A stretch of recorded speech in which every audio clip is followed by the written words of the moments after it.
சூரத்துன் நாசிஆத் வசனம் 15 முதல் 26 வரை. நபியே, தூதர் மூசா பற்றிய செய்தி உமக்கு கிடைத்ததா? அவரை அவருடைய இறைவன் துவா என்னும் புனித பள்ளத்தாக்கில் அழைத்தான். நீர் ஃபிரௌனிடம் செல்வீராக, நிச்சயமாக அவன் எல்லை மீறிவிட்டான் என்று சொன்னான். அவனிடம் நீ தூய்மை அடைய உனக்கு விருப்பம்தானா என்று நீர் கேட்பீராக என்றான். நான் உனக்கு உன் இறைவன்பால் நல்வழி காட்டுகின்றேன், அப்பொழுது அவனை நீ அஞ்சி நடப்பாய் என்றும் கூறுவீராக என்றான். பின்னர் அவனுக்கு அவர் மிகப்பெரிய சான்றை காட்டினார். ஆயினும் அவன் நம்ப மறுத்தான், மாறு புரிந்தான். பின்னர் அவன் முயற்சி மேற்கொண்டவாறு பின்வாங்கிச் சென்றான். பின்னர் அவன் மக்களை ஒன்று திரட்டி அறிவிப்பு செய்தான். நானே உங்களின் மேலான இறைவன் என்றான். எனவே அவனை அல்லாஹ் இம்மை மற்றும் மறுமையின் தண்டனையால் பிடித்தான். நிச்சயமாக இதில் ஏக இறையை அஞ்சுவோருக்கு படிப்பினை உண்டு. இங்கு உயர்ந்தோன் அல்லாஹ் எகிப்தின் சர்வாதிகாரி இரண்டாம் ரம்சேஸ் என்னும் ஃபிர்அவுன் குறித்தும் அவனிடம் தன் தூதர் மூசா அவர்களை அனுப்பி தூதை எடுத்துரைக்கச் சொன்னது குறித்தும் தெரிவிக்கின்றான். அந்த சர்வாதிகாரியோ தானே மேலான கடவுள் என்று அகம்பாவத்தோடு பதிலளித்தான். இறுதியாக அவனும் அவன் படைகளும் செங்கடலில் மூழ்கடிக்கப்பட்டனர். உம்மை மறுப்பவருக்கும் அதுதான் கதி. இங்கு உயர்ந்தோன் அல்லாஹ் தன் அடியாரும் தூதருமான மூசா அவர்கள் பற்றி தன்னுடைய இறுதி தூதர் முஹம்மத் ஸல்லல்லாஹு அலைஹி வஸல்லம் அவர்களுக்கு தெரிவிக்கின்றான். மூசா அவர்களை ஃபிரௌனிடம் தூதராக தான் அனுப்பியதாகவும் அவருக்கு அற்புதங்களை அளித்து வலுவூட்டியதாகவும், அவ்வாறு இருந்தும் ஃபிரௌன் தனது இறை மறுப்பிலும் எல்லை மீறலிலும் தொடர்ந்து நீடித்ததாகவும் அல்லாஹ் விவரிக்கின்றான். இறுதியில் அவனை வலிமையும் வல்லமையும் மிக்க ஒருவன் தண்டிப்பதை போன்று இறைவன் தண்டித்தான். இறுதியாக, முஹம்மதே, யார் உம்முடன் மோதுகிறாரோ, நீர் கொண்டு வந்தவற்றை ஏற்க மறுக்கிறாரோ, அவருடைய இறுதி முடிவும் இவ்வாறுதான் அமையும் என்று அல்லாஹ் எச்சரிக்கையும் விடுக்கின்றான். இதனாலேயே இந்த வரலாற்றின் இறுதியில் நிச்சயமாக இதில் ஏக இறையை அஞ்சுவோருக்கு படிப்பினை உண்டு என அல்லாஹ் இயம்புகின்றான். முதலாவது வசனத்தில், நபியே, தூதர் மூசா பற்றிய செய்தி உமக்கு கிடைத்ததா? அதாவது அவர் பற்றிய தகவலை நீர் கேள்விப்பட்டு உள்ளீரா என்று உயர்ந்தோன் அல்லாஹ் வினவுகின்றான்.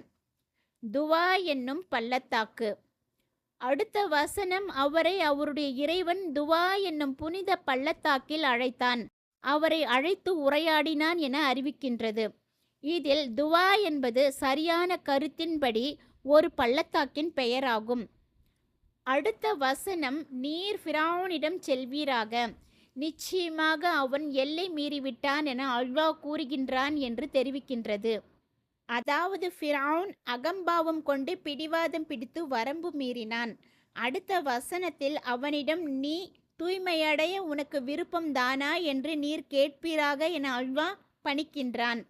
அதாவது நீ தூய்மை அடைவதற்கான, அடிபணிந்தும் கட்டுப்பட்டும் நீ நடப்பதற்கான பாதையையும் வழிமுறையையும் ஏற்றுக்கொள்ள உனக்கு விருப்பம் உண்டா என்று அவனிடம் கேட்பீராக. உனக்கு நல்வழி காட்டுகிறேன். அடுத்த வசனம் நான் உனக்கு உன் இறைவன்பால் நல்வழி காட்டுகின்றேன், அப்பொழுது அவனை நீ அஞ்சி நடப்பாய் என்றும் கூறுவீராக என்றான் என தெரிவிக்கின்றது. அதாவது உன் இறைவனை எப்படி வழிபட வேண்டுமென உனக்கு நான் காட்டுகின்றேன். அப்பொழுதுதான் முன்னர் இறுகி போனதாகவும் அசுத்தமானதாகவும் நன்மையிலிருந்து தூரமாகவும் இருந்த உனது உள்ளம் அல்லாஹ்வுக்கு அடிபணிந்தும் கீழ்ப்படிந்தும் கட்டுப்பட்டும் நடக்கக்கூடியதாக மாறும். அடுத்த வசனம் பின்னர் அவனுக்கு அவர் மிக பெரிய சான்றை காட்டினார் என்று குறிப்பிடுகின்றது. அதாவது இறை தூதர் மூசா அவர்கள் இந்த சத்திய அழைப்பை விடுத்ததுடன் அல்லாஹ்விடமிருந்து தாம் கொண்டு வந்ததை உண்மைதான் என்பதற்கு தெளிவான சான்றையும் வலிமையான ஆதாரத்தையும் அவனிடம் வெளியிட்டார்கள். ஆனாலும் அவன் நம்ப மறுத்தான்.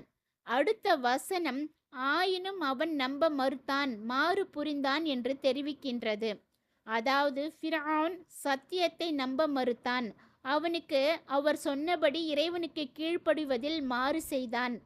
அடுத்த வசனம் பின்னர் அவன் முயற்சி மேற்கொண்டவாறு பின்வாங்கிச் சென்றான் என்று கூறுகின்றது.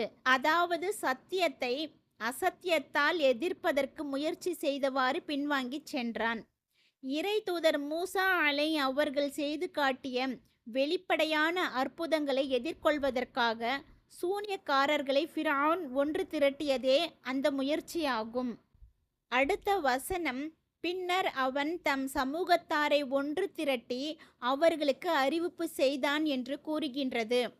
நானே உங்கள் மேலான இறைவன். அடுத்த வசனம், நானே உங்களின் மேலான இறைவன் என்றான் என அறிவிக்கின்றது. இது தொடர்பாக இப்னு அப்பாஸ் ரதியல்லாஹு அன்ஹு அவர்கள், முஜாஹித் ரஹ்மத்துல்லாஹி அலைஹி ஆகியோர் கூறுகையில், இந்த வாசகத்தை ஃபிரௌன் என்னை தவிர உங்களுக்கு வேறு இறைவன் இருப்பதாக நான் அறியவில்லை என்று சொல்லி 40 ஆண்டுகளுக்கு பின்னரே சொன்னான் என தெரிவித்தார்கள். அடுத்த வசனம், எனவே அவனை அல்லாஹ் இம்மை மற்றும் மறுமையின் தண்டனையால் பிடித்தான் என்று தெரிவிக்கின்றது. அதாவது ஃபிரௌனை அல்லாஹ் கடுமையாக பழிவாங்கினான். கீழ்ப்படிய பிடிவாதமாக மறுக்கும் அவன் போன்றவர்களுக்கு இவ்வுலகில் அதை ஒரு பாடமாகவும் எச்சரிக்கையாகவும் ஆக்கினான். இதையே ஒரு வசனத்தில் அவர்களை இங்கும் மறுமை நாளில் சாபம் பின்தொடருமாறு செய்யப்பட்டது. வழங்கப்படும் வெகுமதிகளில் எல்லாம் அதுதான் கெட்டது என்று அல்லாஹ் தெளிவுபடுத்துகின்றான். மற்றொரு வசனத்தில் நரகத்திற்கு அழைப்பு விடுக்கும் தலைவர்களாகவே அவர்களை நாம் ஆக்கினோம், மறுமை நாளில் அவர்களுக்கு உதவி வழங்கப்பட மாட்டாது என்று உயர்ந்தோன் அல்லாஹ் தெரிவிக்கின்றான்.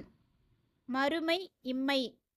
மேற்கண்ட வசனத்தில் மறுமை மற்றும் இம்மையை குறிக்க முறையே அல் ஆகிரா மற்றும் அல் ஊலா ஆகிய சொற்கள் ஆளப்பட்டுள்ளது. இவற்றுக்கு இறுதியானது மற்றும் முதலாவது என்பதே சொற்பொருளாகும். இருப்பினும் இங்கு இருவித சொற்களும் முறையே மறுமையையும் இம்மையையும் குறிக்கும் என்பதுதான் இந்த வசனத்திற்கு சொல்லப்பட்டுள்ள பொருட்களில் சரியானதாகும். சிலர் அவ்விரு சொற்களும் ஃபிரௌனின் முந்தைய சொல்லையும் இரண்டாவது சொல்லையும் குறிக்கின்றது என கூறுகின்றனர். வேறு சிலர் அவ்விரு சொற்களும் ஃபிரௌனுடைய இறை மறுப்பையும் கீழ்ப்படியாமையையும் குறிக்கிறது என்று சொல்கின்றனர். இவற்றில் முதலாவது கருத்தே சரியானதாகும்.